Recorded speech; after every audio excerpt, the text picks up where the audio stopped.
धन निरंकार। धन निरंकार जी। मैं सबसे पहले ये माफी चाहूंगा कि हो सकता है हमारा, क्योंकि हम कलाकार लोग होते हैं, हमारा इमोशन पे थोड़ा कम कंट्रोल होता है, तो हम संगत जितने बलवान नहीं हैं।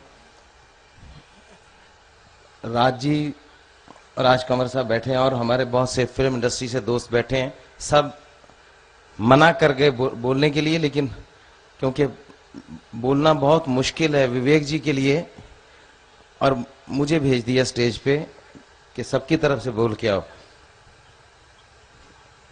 मेरे प्रेरणा स्रोत, बचपन में मैं उनको टीवी के सामने बैठ के देखता रहा और मैं भी बिगड़ गया, मैं भी एक्टर बन गया उनको देख देख के।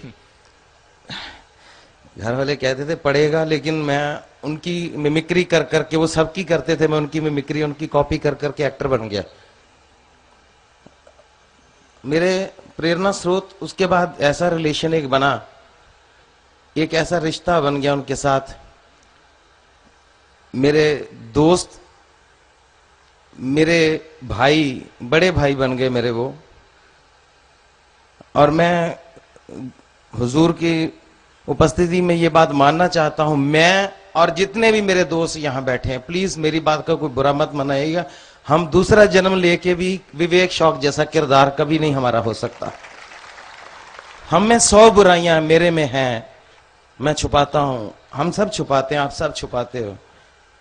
मैं थोड़ी और प्रवृत्ति का बंदा हूं, मेरी बहुत ज्यादा डीप धार्मिक भावनाएं नहीं है। मैं कभी झुकता हूं तो सिर्फ ऐसे बंदे के सामने, उस बंदे को नमस्कार करके, उसको एक बार टच करके मुझे लगता था कि हाँ, मेरा भगवान से ये रिलेशन बना हुआ है, मुझे कहीं जाने की जरूरत नहीं, मैं कहीं नहीं जाता था सिर्फ इसीलिए। मैं बड़ा स्ट्रांग बंदा हूं, अपने आप को समझता हूं। मैं जब भी कमजोर पड़ता था, चाहे मैं फॉरेन में कहीं बैठा हूं, मैं विवेक जी को सिर्फ इसलिए फोन कर लेता था, पाजी आज मैं लो फील कर रहा हूं, आज ऊर्जा की जरूरत है, एनर्जी नहीं है मेरे अंदर, मेरे साथ बातें करो थोड़ी देर। विवेक जी एक संत रूप में, आप सब जानते हैं उनको, संत विवेक शौक साहब आप उनको संबोधन करते हो, लेकिन हम मित्र थे उनके, हम दोस्त थे। मित्र थोड़ा और अंदर उतर जाता है, संत सबके अंदर उतरा होता है, लेकिन वो भाग्यशाली होती है जिनको वो अपने मित्र समझते हैं, वो उनके अंदर उतर जाते हैं। हम विवेक जी के अंदर उतरे हुए थे, हम लोग रोज मिलते थे, रोज नहीं मिल पाते थे तो अगले दिन मिलते थे, किसी रोज नई मुलाकात होती थी, तड़पते थे एक दूसरे को मिलने के लिए। एक ऐसा रिश्ता विवेक जी के साथ था, लेकिन जो मैंने उनको समझा, उनकी एक प्रॉब्लम थी। उनकी प्रॉब्लम यह थी कि वो आत्म, अध्यात्म और परमात्म का सुमेल हो चुके थे। उनको आत्म का ज्ञान भी था, खुद को भी जानते थे, इसलिए दुनियादारी से भी जोड़ के रखा हुआ था।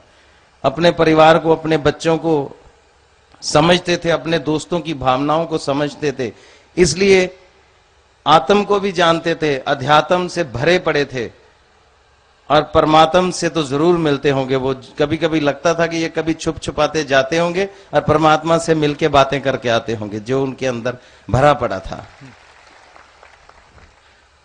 वो प्रॉब्लम हो चुकी थी, इतना ज्ञान, इतना कुछ उनके अंदर आ चुका था, इतनी अच्छाइयां, इतना कुछ उनके अंदर, शायद मानव शरीर उनके लिए छोटा पड़ गया होगा, इसलिए जाना पड़ा उनको, वो झेल नहीं पा रहा होगा शरीर उनको।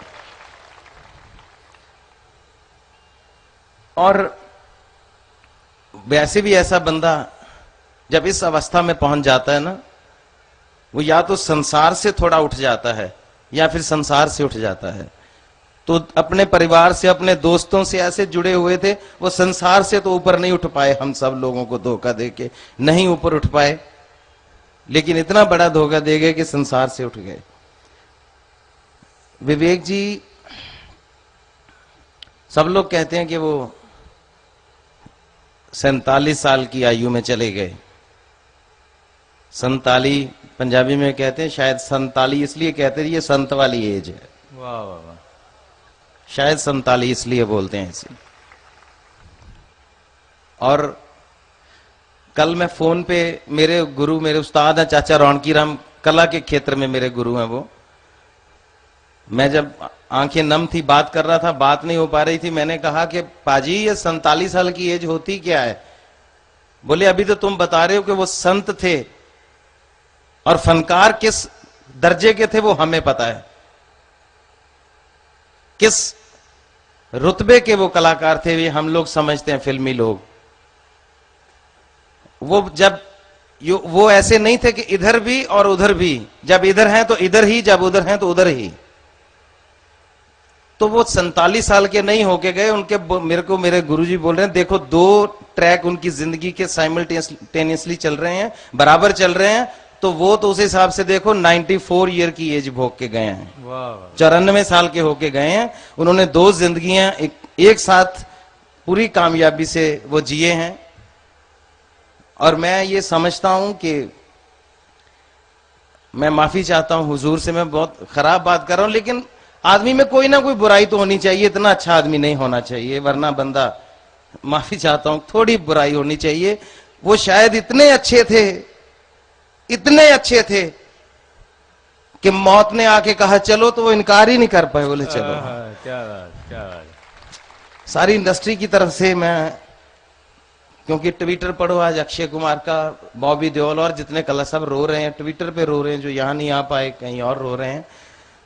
तो सबकी तरफ से मैं विवेक शौक जी को एक श्रद्धांजलि देता हूं, क्योंकि श्रद्धांजलि देते हुए मेरे को एक फिल्म का सीन याद आ रहा है, जिन्होंने देखी होगी मेरे दोस्तों ने, हमने एक फिल्म की थी मेरी वोटी दा ब्याह। उसमें एक सीन था जिसमें था कि मैं दुनिया से जाने वाला हूं। विवेक शौक मेरे लिए एक श्रद्धांजलि की स्पीच लिख के लाते हैं, कह रहे कुकी जब तू जाएगा ना, ये देख मैं तेरे लिए श्रद्धांजलि की स्पीच, मैं ऐसी स्पीच बोलूंगा यार तू भी उठ के रो पड़ेगा। आज आलम ये है कि वो चला गया, श्रद्धांजलि हम लोग दे रहे। माफी चाहता हूं जी, धन्य निरंकार।